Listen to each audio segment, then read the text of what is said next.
Adam Cole stepped out of his sleek black Rolls-Royce, the city lights bouncing off its polished hood. The December air sliced through his tailored coat, but he didn't flinch. He had deals to close, meetings to attend. Another ordinary night in a billionaire's life. But then, he froze. By the metro entrance, slouched against the concrete wall, sat a woman. Her coat was torn, her hair matted with cold. Two small children clung to her sides, wrapped in thin blankets, their cheeks red from windburn. Adam's eyes locked onto hers. Time slowed. Something about that face, the shape of her jaw, the way she cradled the baby, a distant chord struck inside him. He took one cautious step forward, heart thudding against his ribs. He hadn't seen her in over 15 years. That couldn't be her. Could it? The woman glanced up briefly, and immediately looked away, pulling her hood tighter. But it was too late. Adam knew. His breath caught. The past came crashing into the present like an avalanche. Emily. She was the only girl who had ever shown him kindness when he had nothing. And now, she had even less. What happened to her? And why was she here, like this? Back in high school, Adam Cole was invisible, until he wasn't. Not because he wanted to be noticed, but because the other kids made sure he'd never forget he was poor. Torn shoes, second-hand clothes, lunch that barely qualified as a meal. He kept his head down and counted the days until it would all be over. They called him Dumpster Boy. They laughed when his stomach growled during class. But she didn't. Her name was Emily Sanders. She wore 2 neat braids and always smelled like peppermint and old library books. She sat next to him in biology. At first, she didn't say much, just passed him a granola bar under the desk. Then half a sandwich. Then a full lunch. No pity in her eyes. Just quiet, calm kindness. "Don't let them get in your head," she once whispered after a particularly rough day. "You're not what they say you are." Adam never forgot that. They shared long walks home after school. He learned she loved stars, old soul music, and painting. She said she wanted to be a teacher one day. He said he wanted to disappear. But she laughed. "You're going to do something big. I know it." Then, just like that, she was gone. The day after graduation, she never showed up again. No phone calls. No goodbyes. No trace. He waited weeks. Asked around. No one knew. Or cared. Eventually, he convinced himself she had moved on. That maybe he'd imagined how much she mattered. But late at night, whenever the world got too heavy, he still thought about the girl with braids who believed in him when no one else did. Emily Sanders. The name once carried warmth. Now, it carried weight. And standing on that freezing sidewalk, staring at the woman by the metro, Adam realized fate had brought her back, just not in the way he'd ever imagined. Adam stood still as the world rushed around him, horns blaring, footsteps echoing, the sharp howl of winter slicing through the city. But all he saw was her. The woman hunched by the metro entrance pulled her tattered hood lower over her face, as if hoping the shadows would swallow her. One child, a girl around 6, coughed so hard her whole body shook. The woman instinctively pulled her closer, wrapping one arm around the girl while adjusting the baby boy sleeping against her chest. Adam's fists clenched in his coat pockets. He didn't want to believe it. Could it really be Emily? She looked so different, worn down, gaunt, the light in her dimmed. But even beneath the exhaustion, there was something unmistakable. The curve of her cheek. The tilt of her head. That mothering instinct he remembered, now poured entirely into these 2 fragile children. He took a slow breath, then stepped forward. One step. Then another. He removed his leather gloves and crouched slightly so he wouldn't startle her. "Emily?" No reaction. She stared at the ground, lips pressed into a line, body stiff. Adam hesitated, then softly said, "Emily Sanders." Her shoulders tensed. She looked up, just for a second. Their eyes met. The years melted. She gasped, barely audible. Her mouth parted as if to speak, but no words came. Adam knelt, eye level with her now, as the cold concrete pressed through his slacks. "It's me," he said gently. "It's Adam." The little girl looked between them, confused and curious. The baby stirred. Emily blinked fast, as though trying to stop tears from forming. She didn't say a word. But she didn't look away. Emily slowly lifted her face, and Adam's breath caught. Time had carved deep lines into her cheeks. Her once bright skin was now pale and weathered. Her lips were cracked, her hair tangled and falling in loose strands beneath the frayed edges of her hood. But her eyes, those eyes, still held the same quiet fire. It was her. "Adam," she whispered, as though afraid saying it too loud might shatter the moment. Her daughter shifted closer, unsure whether to be afraid or curious. The baby in her arms stirred and whimpered, but Emily hushed him gently. She blinked at Adam like she wasn't sure if he was real. Then she tried to stand. "I'm sorry," she muttered, her voice barely more than a breath. "We'll move." "We're not. We didn't mean to stay here long." Adam stood too, instinctively reaching out as she wobbled. She flinched at his touch, so he pulled back. "You don't have to go anywhere," he said quietly. She looked down, eyes brimming with tears. "I didn't want you to see me like this." Adam felt something in his chest twist painfully. He had imagined seeing her again 1,000 times. None of them looked like this. She clutched her children tighter, like they were shields from the world, or maybe from her own shame. "We're okay," she said quickly, her words rushed and practiced. "We just need a few more days. I've been looking for work." "I'm not," her voice cracked. "I'm not just sitting here." Adam wanted to say 100 things. That it wasn't her fault. That she didn't owe him explanations. That she didn't need to carry this weight alone. But instead, he looked at her the way she once looked at him, without judgment, without pity. Just, human to human. "You helped me when I had nothing," he said softly. "Please, let me help you now." She didn't answer. But for the first time in years, her eyes filled with something other than survival. Recognition. And the beginning of trust. The warmth of the coffee shop wrapped around them like a blanket. Frost clung to the windows outside, but inside, the scent of cinnamon and roasted beans filled the air. Adam motioned the barista over and quietly paid for hot chocolate and sandwiches. Emily sat stiffly across from him, her children clinging to her sides like shadows. They hadn't spoken since leaving the metro station.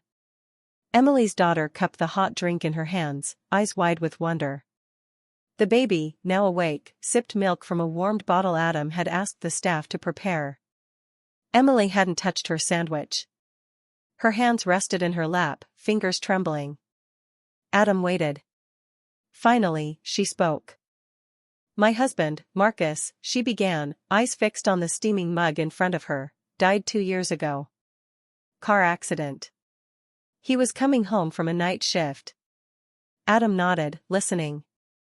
"I thought I could manage," she continued. "I had a decent job. Customer service at a call center. It paid just enough to cover rent and groceries." She paused, drawing a shaky breath. "Then the pandemic hit. They laid me off. Said they were downsizing. I begged them to keep me on, even part-time. But they let me go." Her voice was soft, brittle. "Unemployment wasn't enough. Rent piled up. Late fees. Eviction notices. I sold everything, TV, furniture, even my wedding ring. I tried to keep us afloat." Adam stayed silent. His jaw tightened. "I looked for work. Anything. Waitressing, cleaning, but the job market was brutal. I had no childcare. No family willing to help." She finally looked up at him. "I didn't want to go to a shelter. I was afraid they'd take my kids. Say I was unfit." Tears welled up, but she blinked them back. "So I stayed on the streets. I kept moving, kept them warm, fed them however I could. I didn't steal. I didn't do drugs. I just disappeared. Adam swallowed hard. All this time, he said quietly, you were out here? Emily gave a small nod, then looked away. No one saw me, Adam. Not really. You're the first person who looked twice. The little girl leaned her head against Emily's shoulder, already dozing off. And for the first time since they walked in, Emily whispered, thank you, for seeing me. Adam sat in silence long after Emily stopped speaking. The hum of the coffee shop faded into the background, just noise behind the storm in his mind.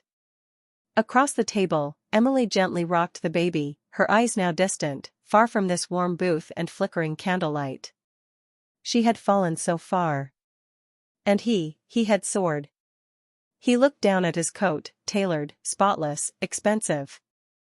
The watch on his wrist could have paid her rent for a year.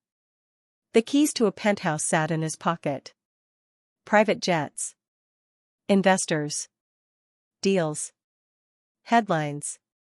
And yet, none of it felt as heavy as the simple truth pressing down on him now. He hadn't looked back. Not once. He thought about the day he left their old neighborhood, diploma in hand, fire in his chest. He swore he'd never return. Never let the past slow him down. And he didn't. He cut ties, moved fast, built an empire. But somewhere along the way, he also forgot.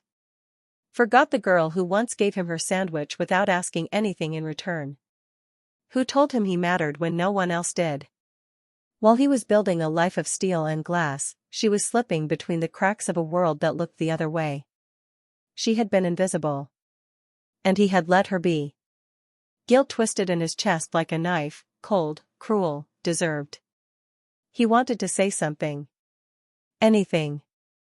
But the words caught in his throat. How could he apologize for years of silence? For thriving while she barely survived? So instead, he just sat there, drowning in the knowledge that while he was rising, she was falling.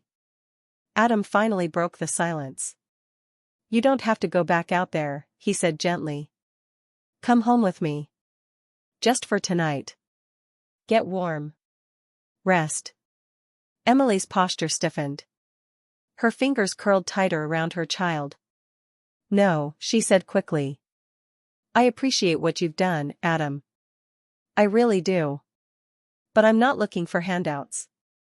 It's not a handout, he replied, his voice low, steady. It's not pity. It's overdue. She shook her head. You don't understand. When people see someone like me, they think I'm lazy. Or broken. Or looking to be rescued. I've worked for everything. Even now, I'm trying. Her voice trembled. I just haven't caught a break. Adam leaned forward, hands flat on the table. Then let this be it. Emily looked down, struggling. Pride and fear warred behind her tired eyes. I can't owe anyone, she whispered. You don't, he said. I owe you. Before she could answer, her daughter tugged at her sleeve and looked up. Mommy, will there be warm beds? Emily froze. Something inside her shifted, like a dam cracking. She looked at her daughter, then at the baby sleeping in her arms. Then back at Adam, who was waiting without pressure, without judgment. Finally, she gave the faintest nod. Just for tonight, she said softly. Adam smiled. That's all I ask. But deep down, they both knew. It would be the first night of something new. The elevator doors opened to Adam's penthouse, floor-to-ceiling windows, soft golden lights, and the quiet hum of heat flowing through marble floors. Emily stepped in cautiously, the children close to her sides. Her eyes scanned the space like it was a museum, not a home. Luxury felt foreign.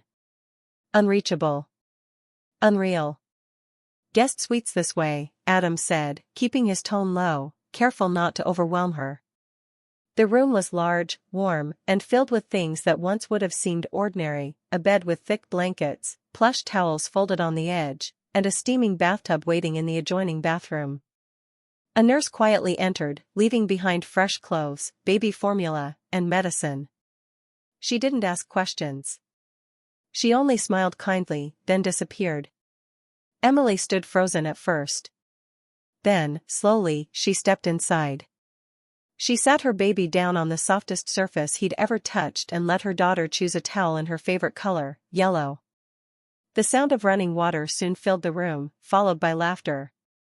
Not hers, her daughter's.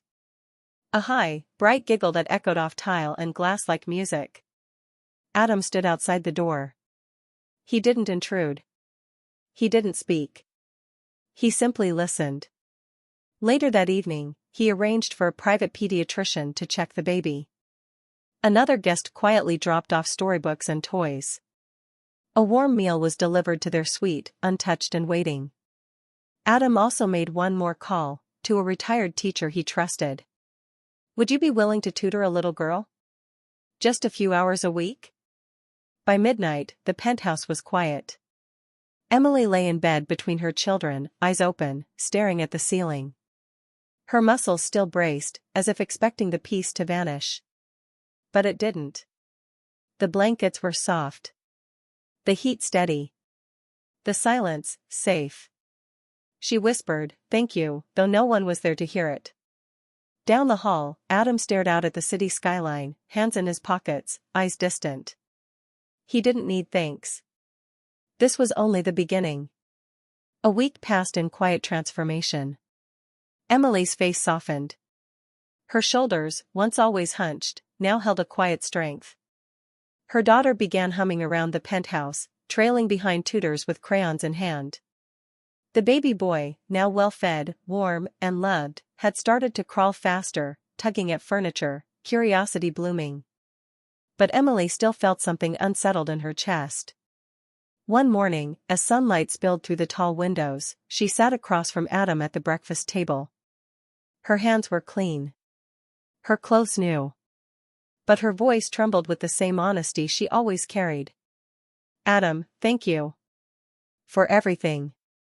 But I need to ask for something more." He set his coffee down, attentive. "I want to work. I need to earn this. I don't want to just take." He looked at her for a long moment. Then smiled. "I thought you might say that." The next day, he introduced her to the director of one of his nonprofits, an initiative that helped single mothers find employment, childcare, and housing. Adam had funded it for years. But now, he asked the director to make Emily the new operations manager. She hesitated. "Me? A manager?" Adam nodded. "You've survived more than most. That makes you qualified." Emily accepted. And she didn't just perform, she thrived. She arrived early, stayed late, organized programs, inspired the women around her. She created systems, improved outreach, and brought empathy into every corner of the work. Her past wasn't a weakness, it was her strength. At home, her daughter started drawing again.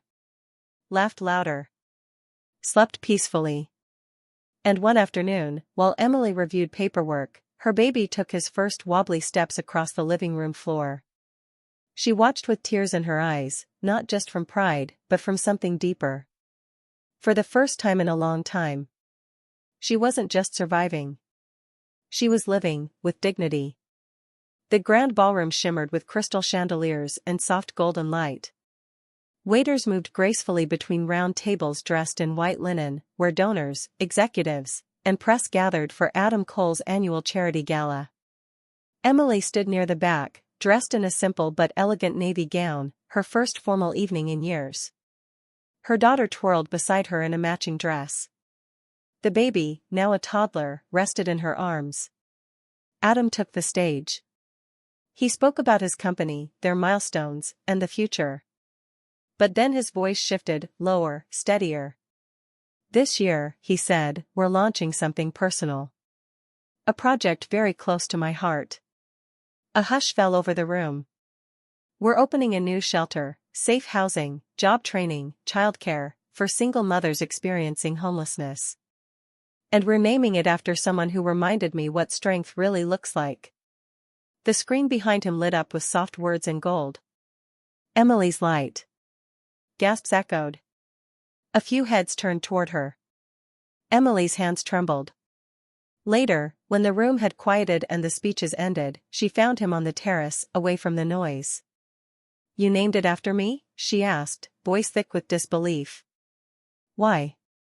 Adam looked at her, eyes soft. "Because the world sees me now as someone powerful. A millionaire. A builder. But before any of this, before the suits and spotlights, there was a boy who had nothing." He stepped closer. "And a girl with braids who gave him half her sandwich and told him he mattered." Emily smiled through tears. "I didn't do anything big." Adam shook his head gently. "You saved me first." The night air swirled around them, quiet and full circle. The sun filtered gently through the trees, painting golden patches across the winding path. Emily walked slowly, her daughter skipping ahead to chase falling leaves, the little boy toddling beside her with wobbly steps. Laughter danced in the air, free, light, untouched by the weight of yesterday. She wore no makeup. Her coat was simple. But her face glowed with something money couldn't buy: peace. For the first time in years, she wasn't counting change. She wasn't scanning for danger. She wasn't afraid. She was simply here. In this moment. As they reached the park bench under a white oak tree, Emily paused. The baby reached up, arms open, and she lifted him effortlessly into her arms. He rested his head on her shoulder, content. Footsteps approached behind her. Adam. He carried 2 coffee cups, just like he used to back in high school when they'd sit under the bleachers, sharing dreams and silence. He handed her one without a word. She took it with a soft smile, their eyes meeting briefly. No grand speeches. No dramatic gestures. Just quiet understanding between 2 people who had seen each other at their lowest, and helped each other rise. The children played. Leaves rustled. And as the breeze danced through the trees, Emily closed her eyes for a moment and breathed deeply. She had been broken, unseen, and discarded. But now, she was whole, known, and finally safe. A new life had begun.